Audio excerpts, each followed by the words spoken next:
why don't Black and Asian, with the exception of Indians, and we'll see why Indians aren't included in that in a sec, why don't Black and Asians own more houses in the UK? And how does this link into the UK racial wealth gap? So you know I always like to come with receipts, with facts and figures. Let's first look at the Asian community. So from Bangladeshi down to Asian other. Within the Asian community, Indians have the highest rate of home ownership. In fact, they have the highest rate of home ownership in the whole of the UK across all ethnicities. Then the next highest is Pakistani at 58%, Bangladesh and Chinese 45, 46, and then Asian other at 39%. Now, I'm not going to pretend to be any type of expert on the Asian community, but obviously there are cultural differences, ideological differences, social economic differences across all cultures within the Asian community and across all cultures and ethnicities across the UK. You tell me, if you are watching this video and you're Asian or you have close links to the Asian community, are there differences in terms of the desire to be homeowners within those different communities? The reason why I ask is if you take England, for example, versus Germany, right? In Germany, there is a culture of renting. It's not like in the UK. Our culture is geared towards home ownership, and that really came in with the Thatcherite government decades ago, and it's stayed ever since. So there's this big desire, it's a goal in the UK, and America's another example, to own your own home. Go across the continent to another European, mainly white country, in Germany, not so fussed about owning homes. They're more geared towards renting. Okay, so let me know in the comments how that, or if that concept even exists within the Asian community. Now going down further, within the Black community, Black Caribbean 40%, so these numbers are low.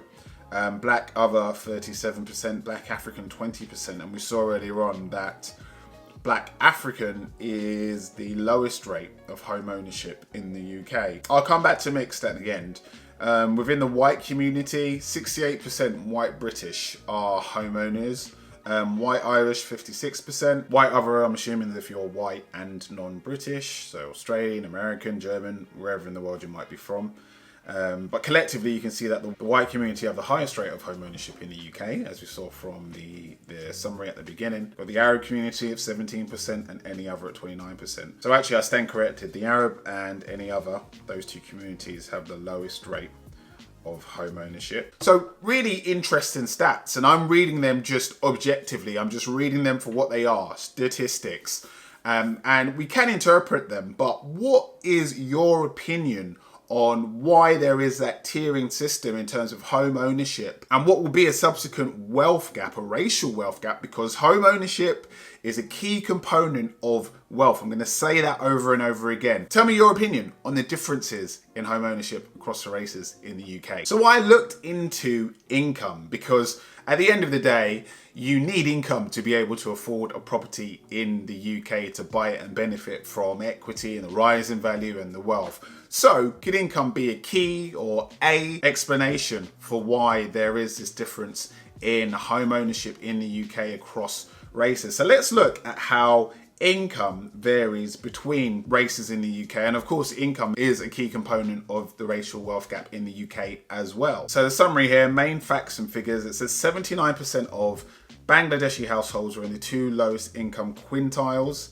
so that's the bottom 40%. Over half of the households in the Pakistani, Asian other, Black other and other ethnic groups were in the two lowest income quintiles, the bottom 40%.